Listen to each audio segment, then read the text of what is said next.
Cordial saludo para todos. En la sesión de hoy vamos a estudiar un tema que tiene que ver con el balanceo de reacciones redox, en particular el método del ion-electrón aplicado en medio ácido. Para comenzar entonces vamos a considerar la siguiente reacción que ocurre en medio ácido entre el ion sulfito y el ion permanganato para producir ion sulfato y el ion manganeso 2+. ¿Cuáles son los pasos entonces que están involucrados en este balanceo en medio ácido? Lo primero es escribir las semirreacciones que ocurren, tanto la semirreacción de oxidación y de reducción. La primera semirreacción que vemos entonces en pantalla corresponde a la reacción de oxidación que sufre el ion sulfito cuando pasa al ion sulfato. Lo que hacemos para describir las semirreacciones es simplemente tomar las especies que están relacionadas. La otra semirreacción la escribiríamos con el ion permanganato y el ion manganeso 2+, que explicaría la reducción del ion permanganato al ion manganeso 2+. ¿Cuál sería entonces el siguiente paso a seguir en el método de balanceo en medio ácido? Sería el ajuste de átomos a ambos lados de las semiecuaciones. Ese ajuste se haría entonces por tanteo, verificando el número de átomos que hay a ambos lados de la reacción. En el caso de los átomos de oxígeno que aparecen, estos átomos de oxígeno son ajustados adicionando moléculas de agua, y en el caso de los átomos de hidrógeno lo que se hace es hacer un ajuste con iones H+. Esos iones H+ o hidrogeniones son los que determinan el medio ácido en el cual estamos haciendo el balance de la reacción. Entonces tenemos la primera semirreacción que habíamos escrito, que era con el ion sulfito y el ion sulfato. Vemos que en el ion sulfito hay 3 átomos de oxígeno y en el ion sulfato hay 4 átomos de oxígeno. Ese desbalance en átomos de oxígeno lo que hacemos es compensarlo mediante la adición de una molécula de agua. Entonces vuelvo y recuerdo que el balanceo de los átomos de oxígeno lo hacemos adicionando moléculas de agua. Ya tengo entonces en los reactivos 4 moléculas de agua y en los productos, 4 moléculas de oxígeno y en los productos 4 moles de oxígeno. En el caso del hidrógeno, ahora que nos aparecen 2 moles de hidrógeno, las cuales debemos balancear entonces en el lado de los productos con 2 moles de iones H+. En el caso de la semirreacción del ion permanganato, debemos hacer el ajuste entonces de los átomos de oxígeno, porque los iones manganeso ya están ajustados, los átomos de manganeso ya están ajustados. Los átomos de oxígeno lo que hacemos es balancearlos al otro lado de la ecuación adicionando 4 moles de agua. Una vez adicionamos esas 4 moles de agua, aparecen 8 moles de hidrógeno, las cuales debemos ajustar adicionando en el lado de los reactivos 8 moles de iones H+. El tercer paso es entonces realizar el ajuste total de las cargas a ambos lados de las semiecuaciones mediante la adición de electrones. En el caso de la primera semirreacción, vamos a ver cuáles son las cargas totales que hay en el lado de los reactivos. En el lado de los reactivos tenemos una carga total de 2 cargas negativas, puesto que el agua es una especie neutra. En el lado de los productos tenemos 2 cargas negativas y 2 cargas positivas para una carga neta total de 0. Como tenemos un desbalance en el lado de los reactivos 2 cargas negativas y en el lado de los productos una carga neta de 0, lo que debemos hacer es adicionar 2 electrones del lado de los productos. Estos mismos electrones corresponden al cambio de estado de oxidación que sufre el azufre al pasar del ion sulfito al ion sulfato.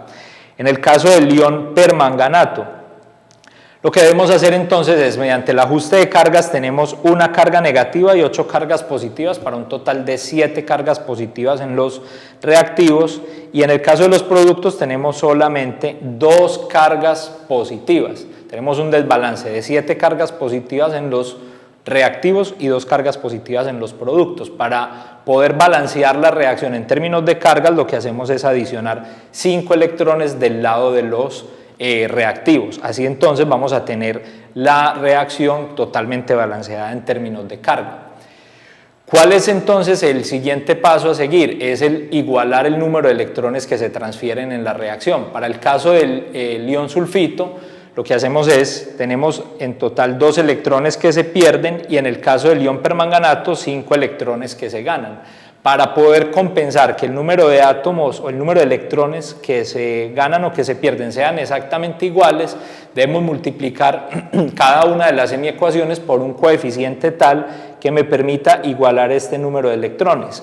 Si multiplicamos la primera por 5 y la segunda por 2, vamos a tener un total de 10 electrones que se pierden y 10 electrones que se ganan por la especie, en este caso el ion permanganato, que es el agente oxidante. Una vez hacemos esto, combinamos las semirreacciones.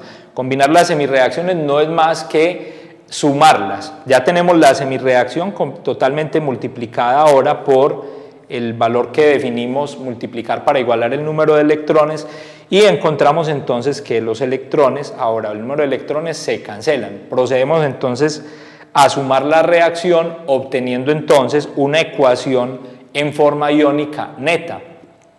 Vamos a ver que en esta ecuación tenemos algunas especies que se repiten a ambos lados de la ecuación, tanto las moléculas de agua como los iones H+. Una ecuación química es en el fondo también una ecuación matemática. Como es una ecuación matemática, entonces las especies que están a ambos lados de la ecuación pueden ser simplificadas. Por lo tanto, como tenemos 8 moléculas de agua del lado de los productos y 5 del lado de los reactivos, vamos a obtener finalmente 3 moléculas de agua al lado de los productos, 16 moles de H+ en el lado de los reactivos y 10 moles de H+ del lado de los productos, para tener finalmente 6 moles de H+ del lado de los reactivos. Una vez hacemos esta simplificación, llegamos entonces a esta ecuación donde tenemos 6 moles de H+ y 3 moles de agua finalmente en la ecuación balanceada. El paso final es verificar entonces la ecuación iónica neta final que obtenemos en cuanto a la masa o el número de átomos que hay allí presentes y en cuanto a las cargas. Si verificamos entonces en términos del número de átomos del lado de los reactivos, vamos a tener 5 átomos de azufre, 2 átomos de manganeso, 6 átomos de hidrógeno y 23 átomos de oxígeno. Las cargas totales van a corresponder entonces a 6 cargas negativas. Esas 6 cargas negativas provienen de 10 cargas negativas que tenemos acá del ion sulfito, 6 cargas positivas, entonces nos quedarían como tal 4 cargas negativas, más 2 cargas negativas más que hay en el ion permanganato, para un total de 6 cargas negativas. Si verificamos los productos, entonces vamos a tener 5 átomos de azufre, 2 de manganeso, 6 de hidrógeno, 23 de oxígeno y una carga neta total de 6 cargas negativas. Este es entonces el último paso donde uno verifica finalmente la ecuación que esté correctamente balanceada. Finalmente entonces les propongo trabajar estos ejercicios de repaso que les permitirá entonces poder afianzar mucho más el conocimiento que ustedes han adquirido a través de este método de balanceo en medio ácido.